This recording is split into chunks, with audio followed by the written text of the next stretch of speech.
Greetings and welcome, I'm Ash, and today I would like to talk to you about Warhammer Vermintide 2, which is set to arrive in less than 24 hours, bringing with it 3 new specializations for all of our heroes, a whole host of new enemies to endlessly slaughter, as well as a variety of new maps to come over for various secrets.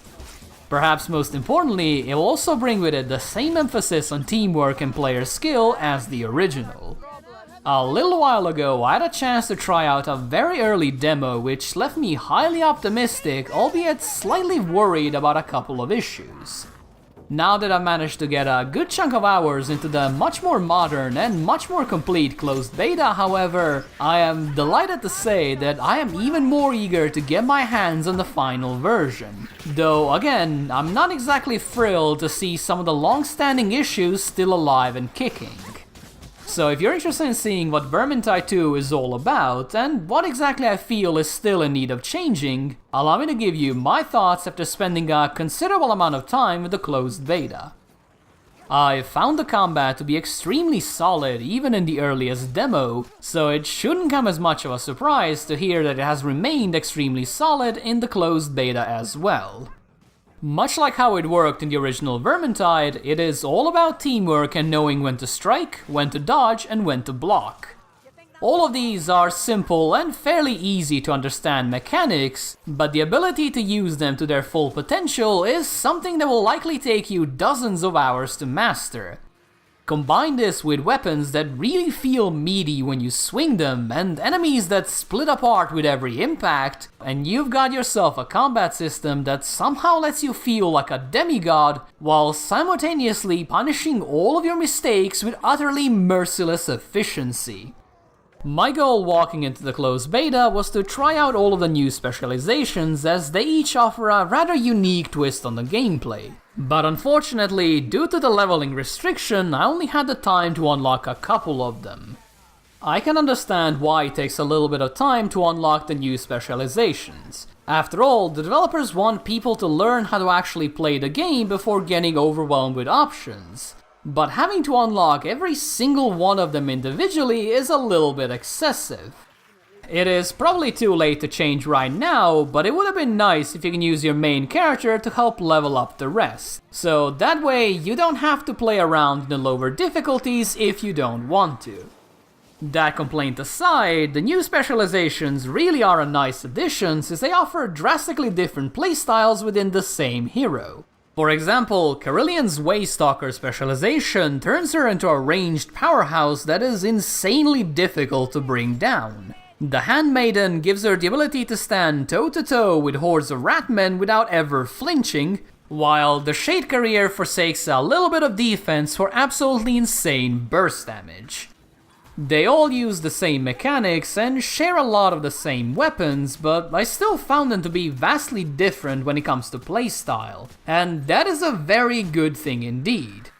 There are still some balance issues here and there, but once those are resolved, the specializations and their various combinations are going to be an excellent tool for keeping Vermintide 2's combat fresh and interesting for many months to come.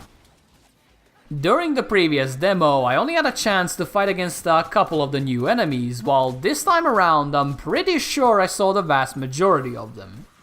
Like before, I'm extremely pleased with their addition, as they don't change the core gameplay in any major way, but rather add new and interesting challenges to overcome. This goes doubly so for all the special enemies, as they greatly complement the ones from the original Vermintide.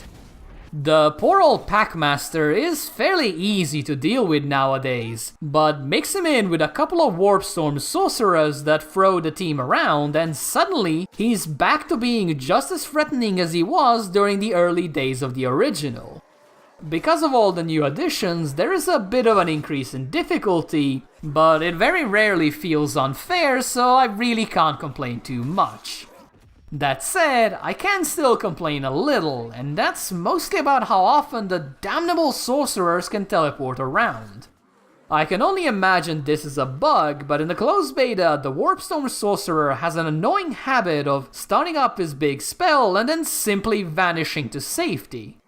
So instead of being able to shoot his stupid face off and cancel the spell, My whole team would frequently get stuck spinning around in the air until the sorcerer finally decided we had enough and then came back. It is somewhat hilarious if you're not the one stuck in the vortex, but it is still something I would like to see fixed as soon as possible.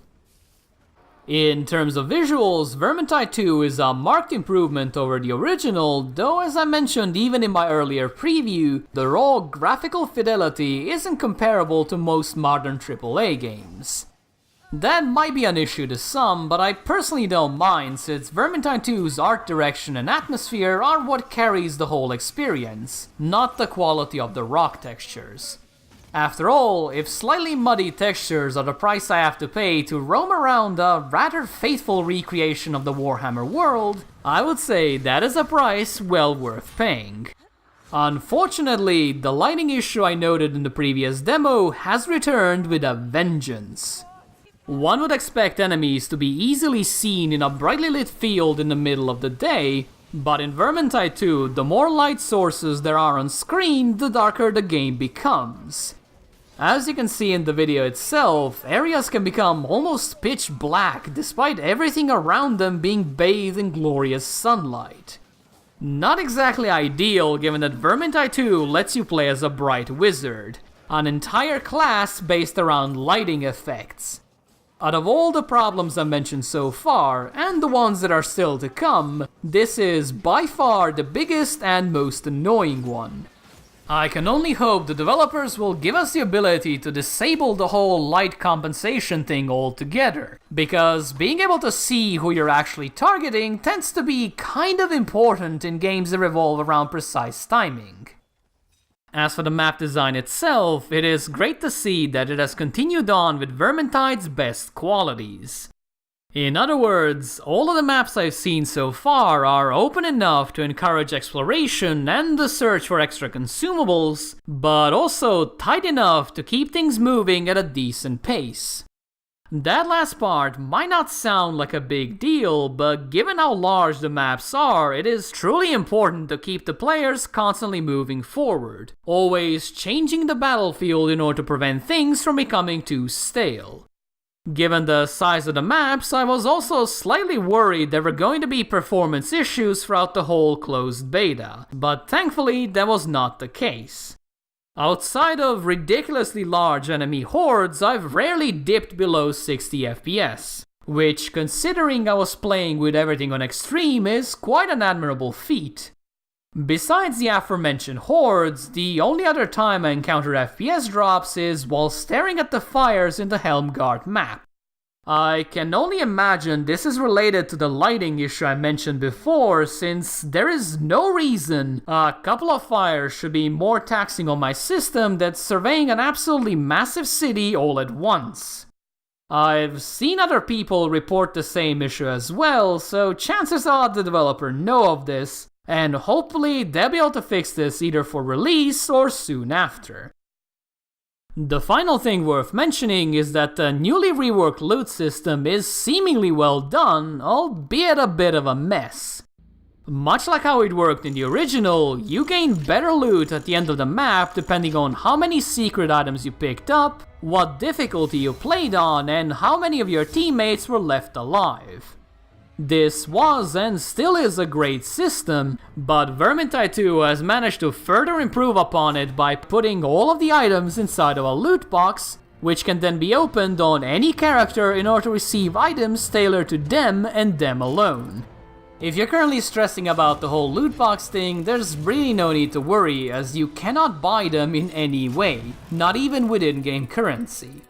So if you want more loot, you'll have to earn it the same way as everyone else, by successfully hacking and slashing your way through a whole menagerie of Chaos Warriors and Ratmen. While I don't have an issue with how the loot is distributed, I do have a massive problem with trying to figure out what each item does.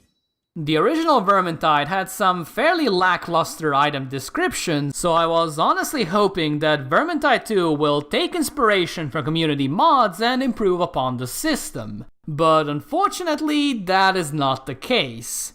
If anything, Vermintide 2 has managed to regress even further by making it so the only thing you see is a couple of bonus attributes and the very bland and very nondescript quote-unquote hero power.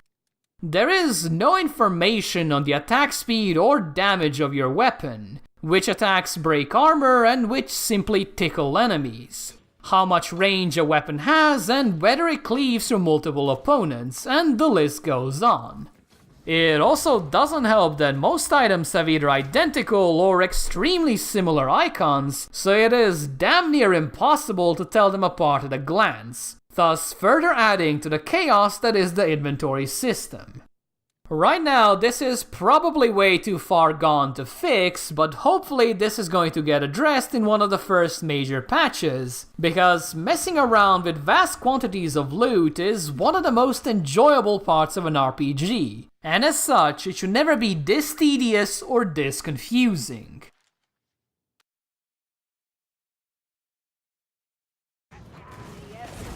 All that I've seen throughout this closed beta has further cemented my opinion that Vermintide 2 is going to be an excellent sequel. It might not shake the world's foundations with its originality, but it successfully manages to improve upon the already enjoyable Vermintide formula in just about every way. And that alone is more than enough to keep my interest.